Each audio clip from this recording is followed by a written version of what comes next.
Happiness is found in doing, not merely in possessing. Chapter 7. Imagination. The workshop of the mind. The fifth step toward riches. The imagination is literally the workshop where all plans are created. It is where the impulse, the desire, is given shape, form, and action through the aid of the imaginative faculty of the mind. It has been said that we can create anything that we can imagine. Through the aid of imagination, we have discovered and harnessed more of nature's forces during the past 50 years than during the entire history of the human race previous to that time. And even with all we have accomplished, we have come nowhere near the limit of what we are capable. Our only limitation, within reason, lies in the development and use of our imagination. The human imagination offers so much possibility, it is as though we have merely discovered that we have an imagination, and have just started to use it in a very elementary way. Two forms of imagination. The imaginative faculty functions in two forms. One is known as synthetic imagination, and the other as creative imagination. Editor's comments. In modern usage, the word synthetic has taken on a negative connotation, implying that something is artificial, not the real thing. Today the word synthesized, which is defined as something made up from component parts, would better describe what Hill had in mind, and has been substituted here accordingly. This is the end of the editor's comment. Synthesized imagination. Through this faculty, you arrange old concepts, ideas, or plans into new combinations. Synthesized imagination does not create anything. It merely works with the material of experience, education, and observation with which it is fed. It is the faculty used by most inventors, with the exception of those geniuses who draw upon the creative imagination when they cannot solve problems through synthesized imagination. Creative imagination. Through the faculty of creative imagination, the finite human mind has direct communication with infinite intelligence, the faculty through which hunches and inspirations are received. It is by this faculty that all basic or new ideas are handed over to mankind. It is through this faculty that we pick up vibes from other people, and in that way one individual may tune in or communicate with the subconscious minds of others. This concept is explained in greater detail later. The creative imagination works automatically, but only when your conscious mind is motivated, energized, and working at such a high rate that it becomes very perceptive and receptive, such as when the conscious mind is stimulated through the emotion of a strong desire. The great leaders of business, industry, and finance, and the great artists, musicians, poets, and writers became great because they developed the faculty of creative imagination. Editor's comment. At this point, it should be noted that both kinds of imagination are equally valuable to you, and they work together so seamlessly it is often hard to tell where one ends and the other begins. For instance, when Jeff Bezos created the idea of Amazon.com, was it synthesized imagination or creative imagination? At the time, many people were getting onto the idea of the Internet as a sales medium. From this, it could be concluded that he was drawing upon experience, education, and observation, which would mean he was using synthesized imagination. But why did he decide to sell books? Was that synthesized or creative? Did that idea come out of something in his subconscious that just felt like books were the right thing? And what about that name? Calling a bookstore Amazon didn't make sense to anyone but Bezos, but it certainly caught the public's attention. How important was the name in the store's success? Was that choice creative or synthesized? Now take it a step further. What about eBay?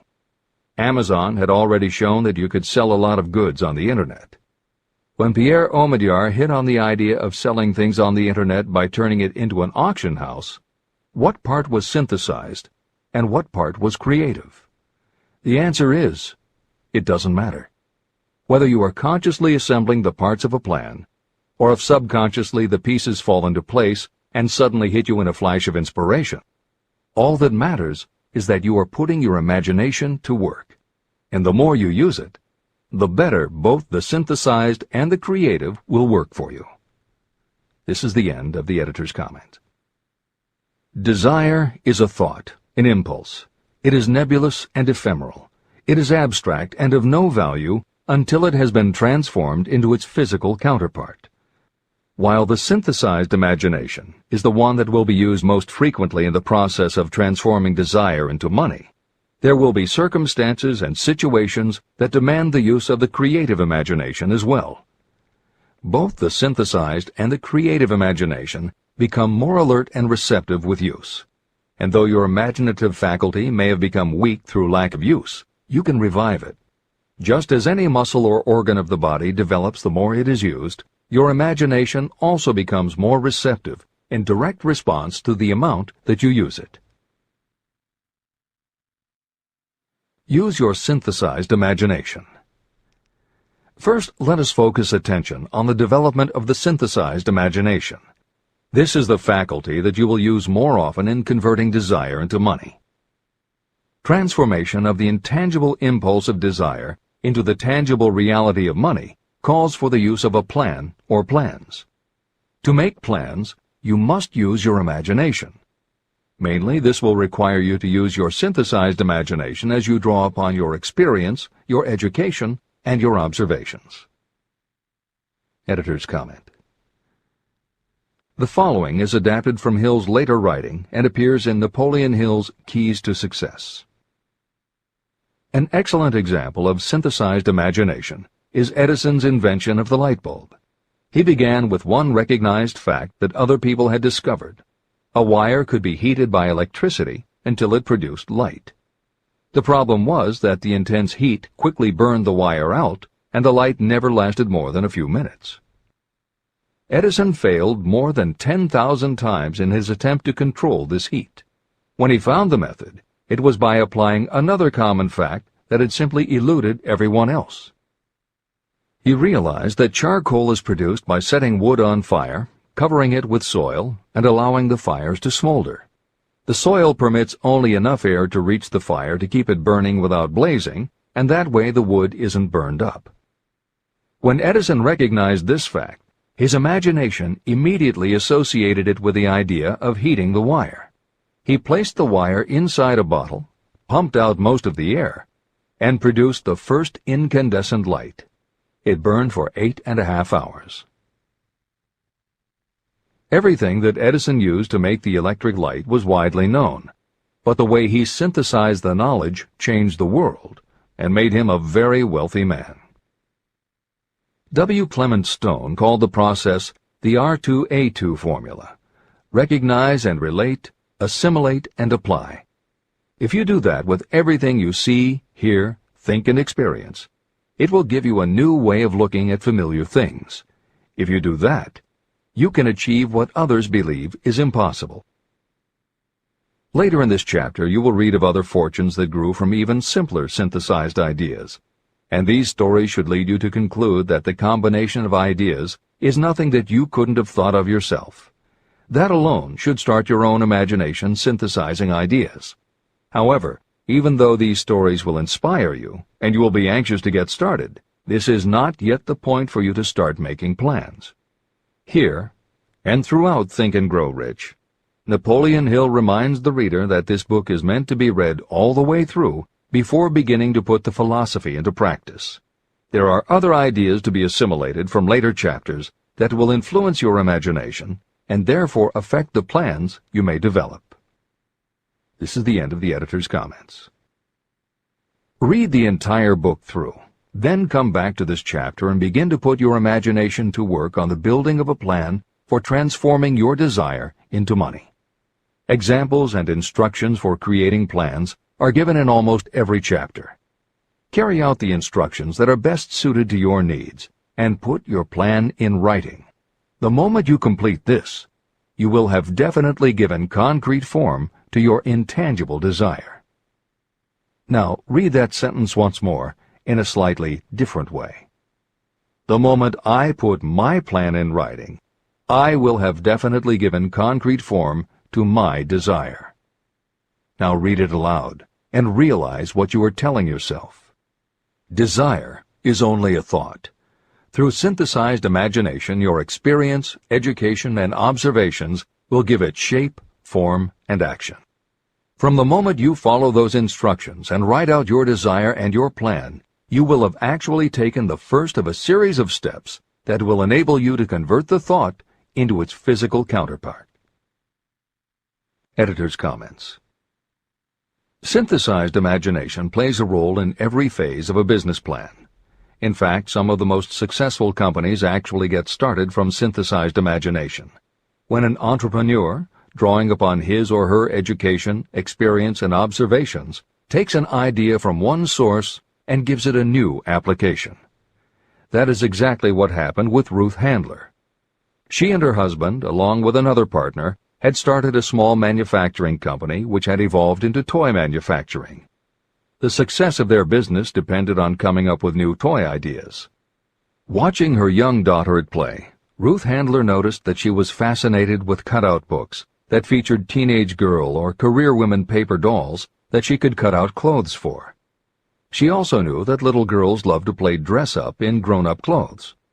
These ideas, drawn from Ruth Handler's education, experience, and observations, synthesized themselves in her imagination and came together as a new idea. Ruth Handler announced that they should make a lifelike teenage girl doll. Not a paper doll, but a real three-dimensional grown-up doll with a woman's figure, and they could also make grown-up clothes to fit it, so that girls could play dress-up with the doll. In honor of the source of inspiration, Ruth Handler named the new doll after her daughter, Barbie. As obvious as it seems now, until Ruth Handler, no one had the imagination to make and market a doll that looked like a woman, and certainly no one had ever made endless collections of tiny women's fashions for a doll to wear. Previously, we mentioned Jeff Bezos creating Amazon by combining the idea of a bookstore with the Internet, and Pierre Omidyar doing the same thing with auctions when he launched eBay. Mary Kay Ash took the idea of women running their own businesses and added the idea of door-to-door sales. Anita Roddick took the trend of all-natural ingredients, combined it with cosmetics, and created the body shop empire. Bernard Marcus and Arthur Blank took the concept of the supermarket, combined it with hardware, and created Home Depot. Thomas Stemberg and Leo Kahn did the same thing with office supplies and launched Staples. Once the connections are made, it may seem obvious, but making these supposedly obvious connections has brought success to many people. Napoleon Hill says imagination is like a muscle that can be strengthened through use. Just as there are specific exercises that will build and improve physical muscles, specific exercises have been developed to improve and build imagination. And it is commonly accepted that creativity developed in one area will affect your creativity in others. Dr. Edward de Bono, one of the most highly regarded experts in the field, has written more than 25 books, including the bestsellers Lateral Thinking and 6 Thinking Hats, that are literally designed to make you think. Dr. Betty Edwards' bestseller, Drawing on the Right Side of the Brain, uses drawing techniques to awaken creativity. Dr. Gabrielle Rico's bestseller, Writing the Natural Way, uses a technique called clustering as a way to break writer's block. And Tony Buzan uses a similar method for opening your mind that he terms mind mapping. In their bestseller, Super Learning, Sheila Ostrander and Lynn Schroeder show ways to use classical music. And Roger Von Eck suggests puzzles and riddles as stimuli in A Whack on the Side of the Head. This is the end of the editor's comments. Tapping into creative imagination. The earth on which you live, you yourself, and every other material thing are the result of evolutionary change, through which bits of matter have been organized and arranged in an orderly fashion. As far as science has been able to determine, the entire universe consists of but 2 things, matter and energy.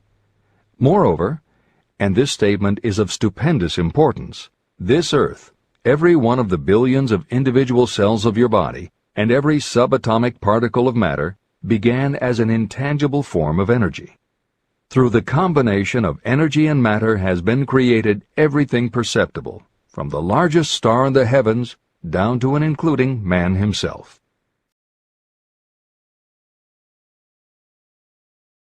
Desire is a thought impulse. Thought impulses are forms of energy. When you begin the process of acquiring money by using the thought impulse of desire, you are drafting into your service the same stuff that nature used in creating this earth, as well as every material form in the universe, including your body and your brain, in which the thought impulses function. Editor's comments. Although recent developments in physics, gauge theory, string theory, membrane theory, and others, have advanced our understanding of matter and energy, Hill's preceding description remains in accord with modern science. The newer theories are variations on and refinements of the basic concept that everything in the universe is either space, time, matter, or energy. And as Einstein stated, energy and matter are in fact different forms of the same thing. As Hill says, everything from the stars to the solar system to the earth, to you, your brain, and that little spark called a thought, are all the same stuff. As when a tablecloth is spread out, there are folds and bumps in the fabric that are all different from each other, but they are all still tablecloth. Like the folds and bumps in the tablecloth, energy and matter are the same thing in different forms. Therefore you, matter, your thoughts, energy, and everybody else, matter, and their thoughts, energy, and all other things, matter, are not just interconnected, but are in essence all the same thing. Hill calls this interrelation of everything to everything else infinite intelligence. In the chapter on faith, he made his first mention of infinite intelligence being the source of hunches, intuition, and flashes of inspiration. In the chapter on autosuggestion, he proposed that the subconscious mind is the connection with infinite intelligence. In this chapter, Hill elaborates that creative imagination is the receiver through which these flashes of insight come to us from infinite intelligence. Under some circumstances, when your mind is operating at a high rate, your creative intelligence receives not just an idea, but also a flash of intuition. You get a hunch or a premonition about something or somebody. That flash could not come from your conscious or your subconscious, because neither ever had the information. Because everything is a part of everything else, your creative imagination, energy, pulled the thought, energy, directly from the common pool of infinite intelligence, energy, that contains not just your subconscious, energy, but all other subconscious minds, energy, as well. Infinite intelligence is a complex concept, and for those readers who find themselves questioning the process, be assured that Hill expands on the theory in later chapters. The editors advise the reader to set aside any questions for the moment and focus on the logical and practical application Hill had in mind. This is the end of the editor's comments.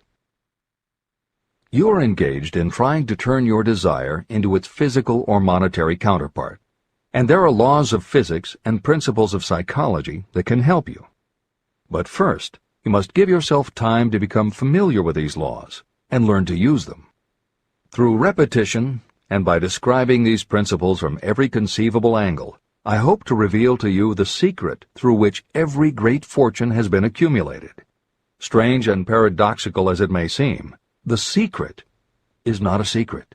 It is made obvious in the earth, the stars, the planets, in the elements above and around us, in every blade of grass, and every form of life within our vision. Do not be discouraged if you do not fully understand or accept this theory. I do not expect that you will accept all that is in this chapter on your first reading. Assimilate as much as you can now as you read this for the first time. Later, when you reread and study it, you will discover that something has happened to clarify it and give you a broader understanding of the whole. Above all, do not stop nor hesitate in your study of these principles until you have read the book at least 3 times. Then you will not want to stop. How to make practical use of imagination. Ideas are the beginning points of all fortunes. Ideas are products of the imagination. Following are two true stories about ideas that have yielded huge fortunes. I hope that these stories will convey how important a role imagination can play in turning an idea into success, and that they will illustrate the method by which imagination may be used in accumulating riches. The Enchanted Kettle. In the late 1880s, an old country doctor drove to town, hitched his horse, quietly slipped into a drugstore by the back door, and began dickering with a young drug clerk. For more than an hour, behind the prescription counter, the old doctor and the clerk talked in low tones. Then the doctor left. He went out to the buggy and brought back a large, old-fashioned kettle, a big wooden paddle, used for stirring the contents of the kettle, and deposited them in the back of the store. The clerk inspected the kettle, reached into his inside pocket, took out a roll of bills, and handed it over to the doctor. The roll contained exactly $500, the clerk's entire savings. The doctor handed over a small slip of paper on which was written a secret formula. The words on that small slip of paper were worth a king's ransom, but not to the doctor. Those magic words were needed to start the kettle to boiling, but neither the doctor nor the young clerk knew what fabulous fortunes were destined to flow from that kettle. The old doctor was glad to sell the outfit for $500. The clerk was taking a big chance by staking his entire life savings on a mere scrap of paper and an old kettle. He never dreamed his investment would start a kettle to overflowing with gold that would one day surpass the miraculous performance of Aladdin's lamp. What the clerk really purchased was an idea. The old kettle and the wooden paddle and the secret message on a slip of paper were incidental. The miracle of that kettle only began to take place after the new owner mixed with the secret instructions an ingredient of which the doctor knew nothing. See if you can discover what it was that the young man added to the secret message, which caused the kettle to overflow with gold. Here you have a story of facts stranger than fiction, facts that began in the form of an idea. Just look at the vast fortunes of gold this idea has produced. It has paid, and still pays, huge fortunes to men and women all over the world who distribute the contents of the kettle to millions of people. The old kettle is now one of the world's largest consumers of sugar, thus providing jobs to thousands of men and women engaged in growing sugarcane and in refining and marketing sugar. The old kettle consumes annually millions of bottles and cans, providing jobs to huge numbers of workers. The old kettle gives employment to an army of clerks, stenographers, copywriters, and advertising experts throughout the nation. It has brought fame and fortune to scores of artists who have created magnificent pictures describing the product. The old kettle has converted Atlanta, which was a small southern city, into the business capital of the South, where it now benefits, directly or indirectly, every business and practically every resident of the city. The influence of this idea now benefits every civilized country in the world, pouring out a continuous stream of gold to all who touch it. Gold from the kettle built and maintains one of the most prominent colleges of the South, where thousands of young people receive the training essential for success. If the product of that old brass kettle could talk, it would tell thrilling tales in every language, tales of love, of business, of professional men and women who are daily being stimulated by it. I am sure of at least one such tale of romance, for I was a part of it, and it all began not far from the very spot on which the drug clerk purchased the old kettle. It was there that I met my wife, and it was she who first told me of the enchanted kettle. It was the product of that kettle we were drinking when I asked her to accept me for better or worse. Whoever you are, wherever you may live, whatever your occupation, just remember every time you see the words Coca-Cola that its vast empire of wealth and influence grew out of a single idea. And that idea, the mysterious ingredient the drug clerk, Asa Candler, mixed with a secret formula, was imagination. Stop and think of that for a moment. Keep in mind that the steps to riches described in this book are the very same principles through which the influence of Coca-Cola has been extended to every city, town, village, and crossroads of the world. Now here's the most important thing to remember. The ideas you create may have the possibility of duplicating the enormous success of this worldwide thirst killer. Editor's comments. Harlan Sanders, too, had a recipe in a magic kettle. Actually, his kettle was a pressure cooker, but neither his cooker nor his recipe of 11 herbs and spices would be mentioned here if he didn't also have imagination. Harlan Sanders owned and operated a successful motel and cafe in Corbin, Kentucky. Then, when the new interstate highway came through, it bypassed Sanders' location. In a short time, his business went broke, leaving him with little more than his recipe for fried chicken and a way to make it quickly in a pressure cooker. At 62 years of age, the Colonel, as people called him, had to find a new way to make a living. That's when the magic ingredient, imagination, came in. He decided he wasn't going to sell fried chicken anymore. Instead, he would sell his method for making it. He packed his recipe and cooker into the back of his car and hit the road to demonstrate his fried chicken to other restaurant owners. In the first 2 years, he managed to sell 5 franchises. 2 years later, he'd sold 200.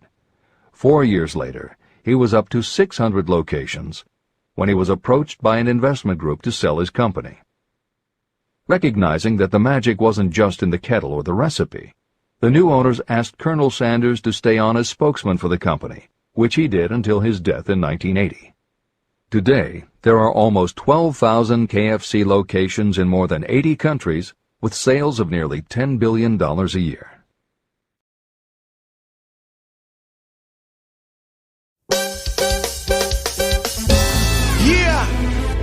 I'm Rosary Mike. Promotional copy. Cashier Royal. Tagan. Turinde ko ng style.